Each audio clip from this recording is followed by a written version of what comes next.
বিরিয়ানি তো কত ধরনের খেলেন, এবার একটু অন্যরকম করে খেয়েই দেখেন না, টেস্ট একটু চেঞ্জ করেই দেখেন না। আজকে আপনাদের রেসিপিতে দেখবো আলুর বিরিয়ানি। আমার ছেলের খুব পছন্দ, তাই আমি সবাইকে দেখানোর জন্য তৈরি করে দিলাম। এই যে সবগুলো আলু কেটে নিচ্ছি, ধুয়ে পরিষ্কার করে নিচ্ছি। এখানে পরিমাণ মতো লবণ আর হচ্ছে 2 চামচের মতো রাঁধুনি বিরিয়ানি মশলা মেখে তেলের মধ্যে আলুগুলো ভেজে নিব। ভাজলে আলুর ফ্লেভারটা ভালো লাগে, খেতেও মজা লাগে। ব্রাউন কালার করে হালকা হালকা কালার করে ভেজে নিব। ভাজা শেষ হয়ে গেলে আমি এখন এটা বিরিয়ানির মতোই রান্না করব, কিন্তু খুব নর্মালভাবে।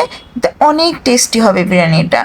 ভাজা হয়ে গেলে সবগুলো উঠে এই তেলের মধ্যে রানবো। এই পাতিলটা দেখে ভাববেন না যে এই পুরানো পাতিল দিয়ে সে রেসিপি বানিয়ে দেখতেছে। এটার মধ্যে কিন্তু বিরিয়ানি আর পোলাও রান্না খুব ভালো হয়, নিচে লেগে যায় না। পেঁয়াজ কুচিগুলো এটা দিয়ে ভেজে নেব। হালকা ব্রাউন কালার হলে এখানে দিয়ে দিব লবণ, আদা রসুন বাটা দিয়ে কিছুক্ষণ আমি কষিয়ে নিব। তারপর হালকা একটু পানি দিয়ে দিব আর দিয়ে দিব রাঁধুনি মশলা সম্পূর্ণটা।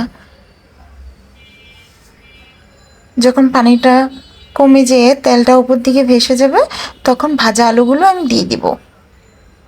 কিছুক্ষণ কষিয়ে নেব, কষিয়ে নিয়ে পানি দিয়ে দিব।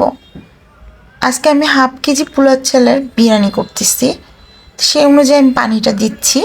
কারণ আলুটা 10 মিনিট সিদ্ধ হওয়ার পরে আমি পোলাওটা চালটা দিব। কারণ পোলাও চাল আলু একসাথে দিলে আলুটা সিদ্ধ হবে না, পোলাও চালটা খুব তাড়াতাড়ি হয়ে যাবে।